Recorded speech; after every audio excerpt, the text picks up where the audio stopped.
Hi, everyone, and happy November. Welcome to the actual start of what feels like fall. Welcome to another episode of 20 Somethings. My name is Michael. I'm joined here with Elvis and Alondra. We're short a few people today, but we've got some good topics that we're going to discuss, some very prominent topics about what's going on across the country, even across the world right now. So, to start, the first topic of conversation I'd like to bring up is something we touched upon last week, actually. We discussed the tragic, fatal shooting that occurred on the movie set. Alec Baldwin accidentally shot and killed not a cast member, but someone who was working on the movie. And this has called for a lot of change in the film industry. And specifically, the California senator is actually looking at banning live guns on movie sets as a whole. And before we go into discussion, I just want to define live ammunition, live guns. It doesn't matter if it's a blank. It doesn't matter if it's real ammo. Anything that has gunpowder in it is considered live. So this senator wants to ban that completely. Alondra, Elvis, what are your thoughts on that?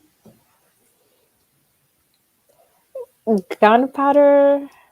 I'm just a little confused as to what is the use for that. I mean, I think we are in a time period where we can come up with maybe safer methods for using weapons in movies.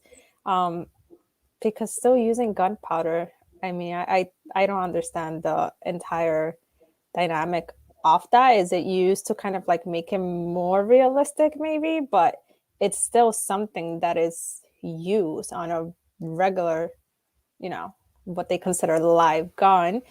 So I think that it is time to assure that um, the props that are used for movie sets are as safe as possible, and that regardless, that there's no way that something like this can happen. I think the people that work in that field can start to brainstorm if they haven't on trying to figure out how to still make things realistic and not using actual things that at some point might be dangerous. Yeah, I definitely agree. I was also reading that one of the people that were handling the weaponry said cold gun.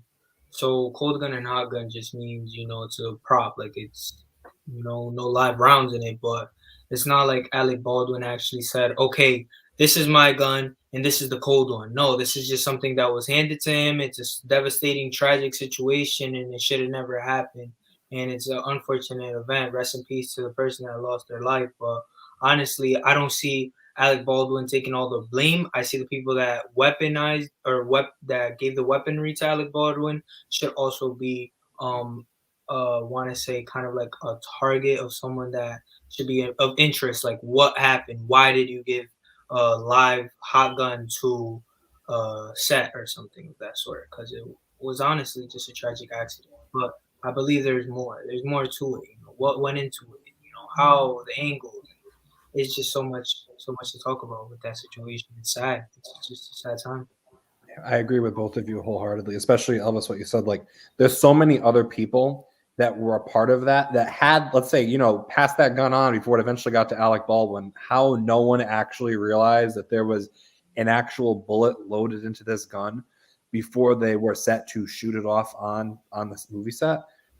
I feel like there's a lot of things that just did not fall into place, a lot of protocols and safety procedures that were not followed. I feel like there's some sort of negligence on the team in this movie if that actually ended up happening.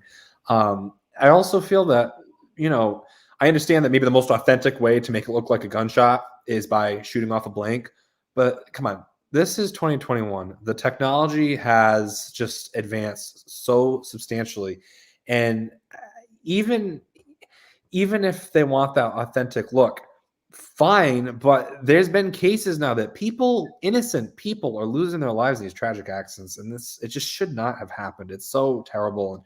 And what is to come? Like, we have all these people who are young filmmakers moving forward, and now there's so much tension around this topic. And obviously, weapons are a big part of a lot of movies. It creates a lot of drama, but it's just a terrible situation all around for sure. Do you think that all in all, this California senator is onto something, that we should be banning any live weapon, period?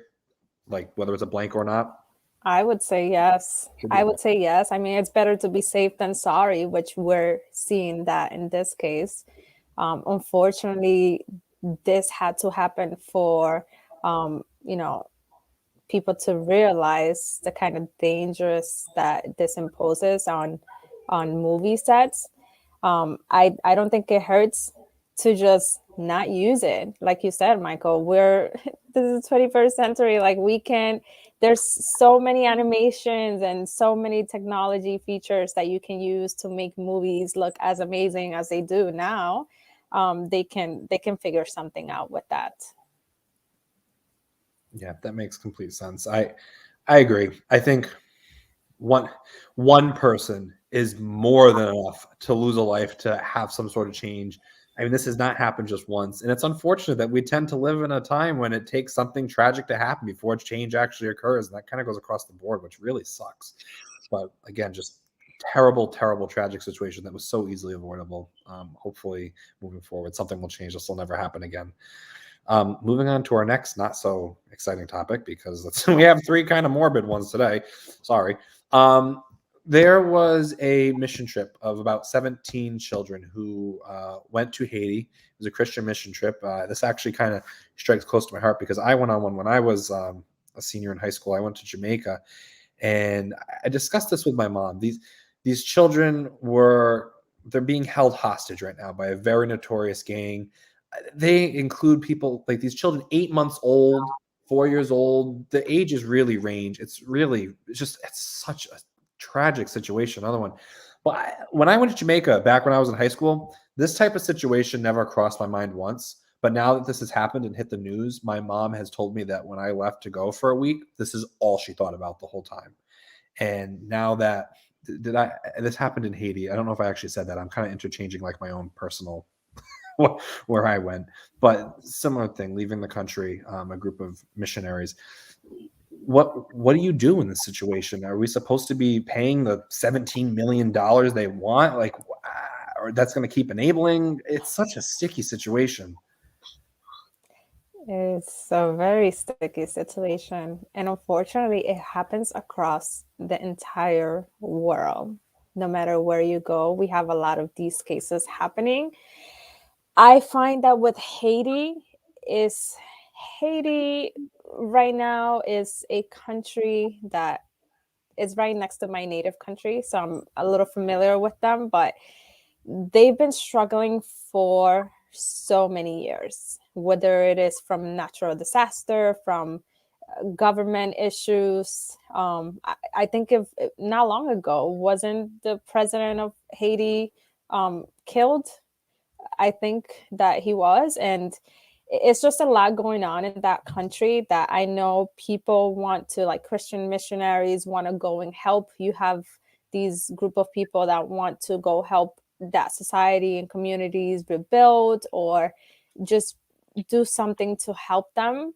And then you have this group of people from Haiti that just kind of don't want to allow that. And they want to, I don't know if it's some sort of like trying to gain power in some way.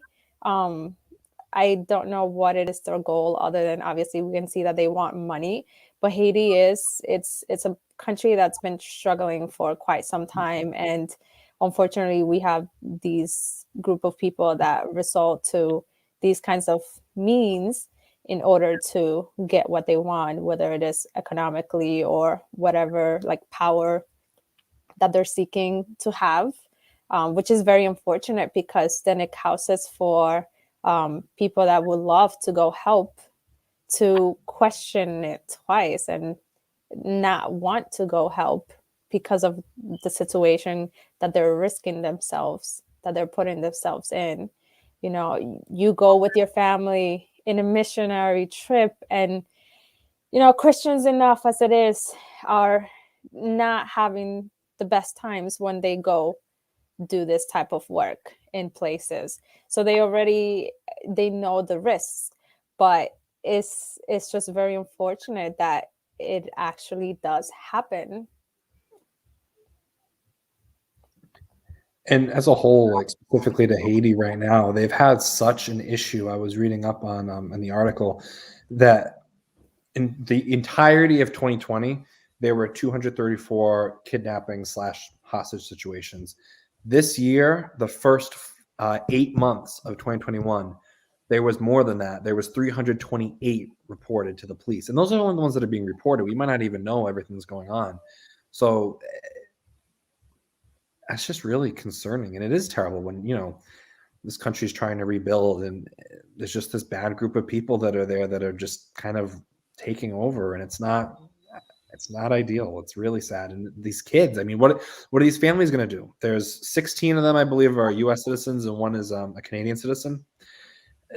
Obviously, the families are going to be so super desperate, do whatever it takes to get me my child back. But what do you do? I hope I don't know how you put yourself in that situation. It's so terrible. Honestly, I would say save the children. By any means, save the children. They're the future. They're youth. They're the youth. They're the minds. They're the ones that count. Save the children. I don't care about nothing else but that. Literally, if you gotta pay the 17 million, pay the 17 million. If you're gonna bring in the troops, bring in the troops. Go and get the kids. However you're gonna do it, save them. Honestly, that's what I would say. My personal opinion is save for the future, because that's who's gonna be running our country in the future. That's who's literally gonna be our future. So if they're going out there for a better purpose and for the greater good, why not save them? Why not pay whatever they want? Just literally, I would honestly compromise, maybe bring down the price a little bit, negotiate something, because I don't really look at this as, okay, you give me the money, you get back your children, truce. I don't see it as that. I see it as these people want these people incarcerated, these people want these people arrested for their actions and what they've done. So I don't know how smooth this is gonna go, but I don't not want to see any casualties, especially from any children in a different country soil. This is just beyond me. It's literally beyond all of us, and it's something that's been going on for centuries, and it's something that should have been stopped centuries ago. Should have never started. I agree. I think the same thing. Like, my immediate instinct is you do whatever has to be done. Like, no one can die. It's not even an option. And then I was talking to my mom about it, and she's like, but that's what they want. They want the money. And if you give them the money, then they're going to think that they can just keep doing this. This is a good way to get money. And then I said to her, I'm like, well, what if that was me? What if that was me there? You would do anything. And there are families. These are people's children, sisters, brothers, spouses, whatever. A life is a life, and it doesn't matter whose it is. You can't equate it to money. I don't even think about it as the money. I think get them back, whatever you need to do. So I completely agree with you, Elvis. I do. Yeah. Do you have anything else you'd like to throw in, Alondra, before I move on to the next topic? I just think that maybe there needs to be some sort of plan in terms of these Christian missionaries going out to other countries, like some sort of support that maybe they don't have in order to like maintain their safety where they go. Maybe that's just something that needs to be looked upon, and the US can kind of try to figure out a way to keep their citizens safe when they go out to do work, other, like missionary work in other countries. Definitely. I think that something needs to be done for all around the world, because this doesn't just happen in Haiti. It can happen anywhere, and that's what's scary. It's terrifying, I bet, as a parent, letting your children or your family leave the country, and instances like this are not making it any easier. But moving forward to our last topic of today, one that actually happened in the US. In Riverside, California, there was a teacher who was placed on leave because she was shown in a video on social media mocking indigenous cultures during a math class. As you can see on the screen, there's a screenshot. She's wearing feathers on her head. Even the whiteboard, the smartboard behind her, also has pictures of, it looks like a teepee of sorts, and another person wearing feathers on their head. The goal of what she was teaching is something that I think, if you've taken trigonometry, you're familiar with.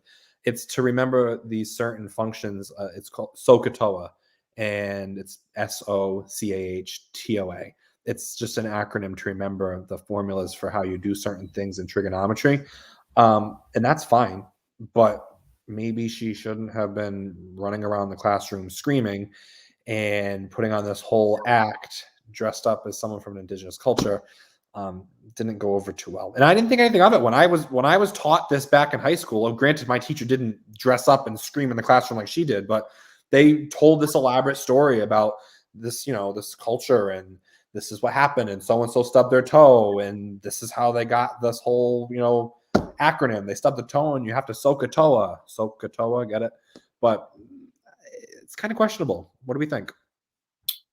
Honestly, I'm going to give her the benefit of the doubt. I'm going to be honest. I haven't seen the video. Let's say she has some Native American in her. She could be enthusiastic. There's Native American Heritage Month on September. Let's give her the benefit of the doubt.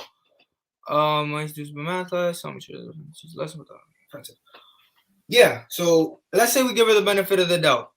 She's dressing up. She's putting on a show for the kids. She's showing them these math equations. Okay, now what? It goes viral. People are going to take that offensively. Not everyone is going to laugh. Not everyone is going to say, okay, now I understand this math.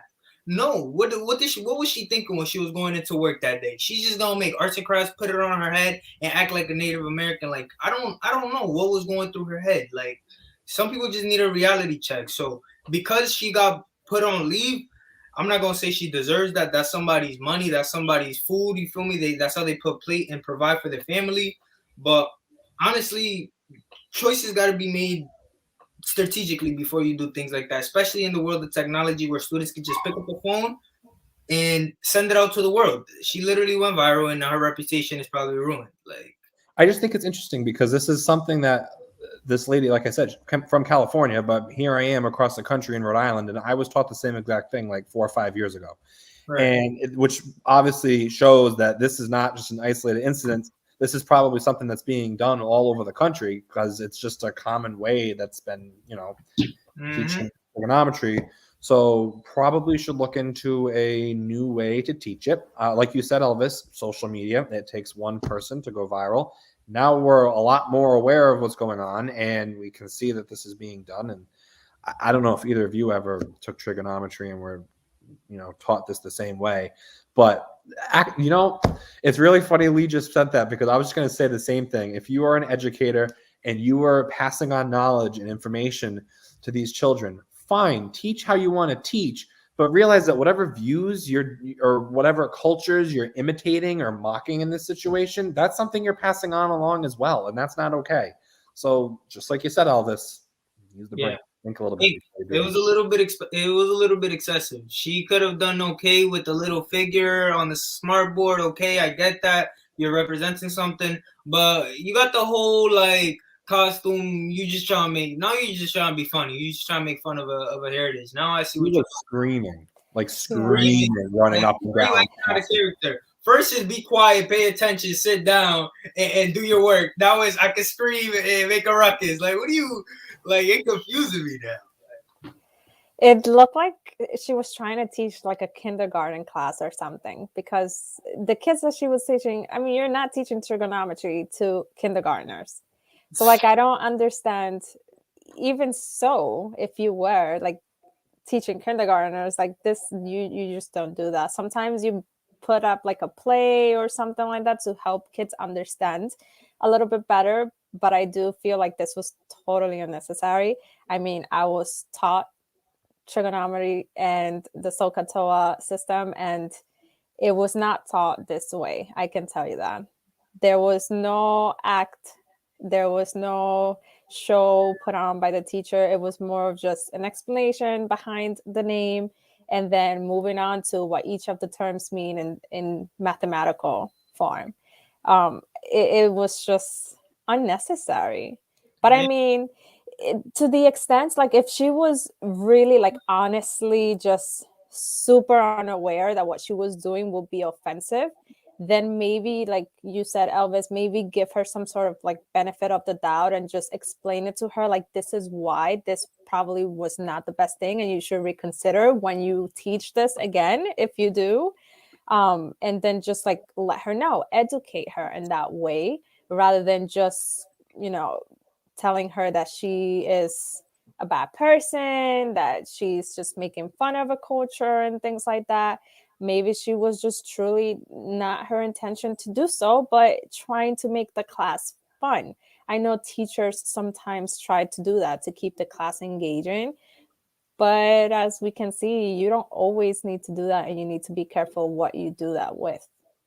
Yeah, regardless of what age group you're teaching, what subject you're teaching, when you're a teacher, you're shaping the future of our children.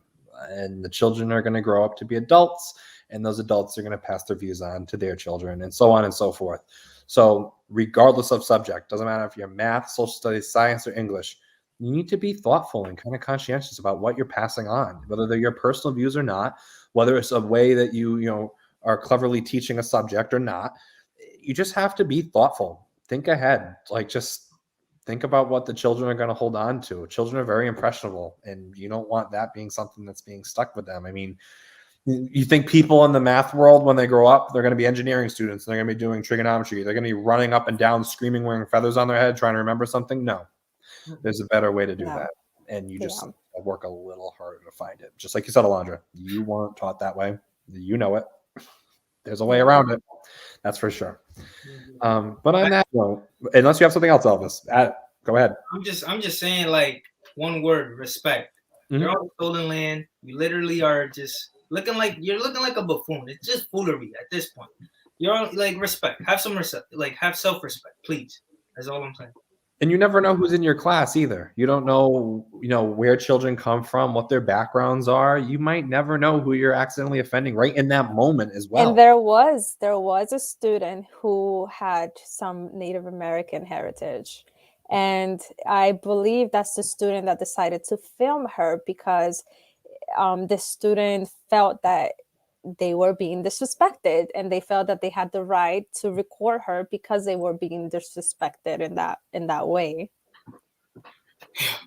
Absolutely. It's sad that this occurred. It's honestly, all three of the topics, it's sad that they occurred. All things that seem like I promise that there is some faith in humanity here. It's just today was not the week that we were going to talk about it, but all in all, this was some good discussion. I appreciate hearing both of your thoughts. When we talk about uplifting things, maybe if you tune in next week, we'll touch upon some uplifting things. Although I'll tell you one thing that's pretty depressing that's get to me. This weekend, we're turning the clocks back. It's going to be dark out before I go home from work. That's going to piss me off. But okay, we'll get through, I'm sure. Anyway, Alondra, Elvis, thank you as always for both of your input and your opinions. We all value it very much. I hope the viewers enjoyed. Watch me get mad next week, according to 20SomethingsTV. It will happen if I'm awake for this class. And make sure you subscribe. We'll see you back here in the dark next Tuesday, the 9th. Have a wonderful week, everyone.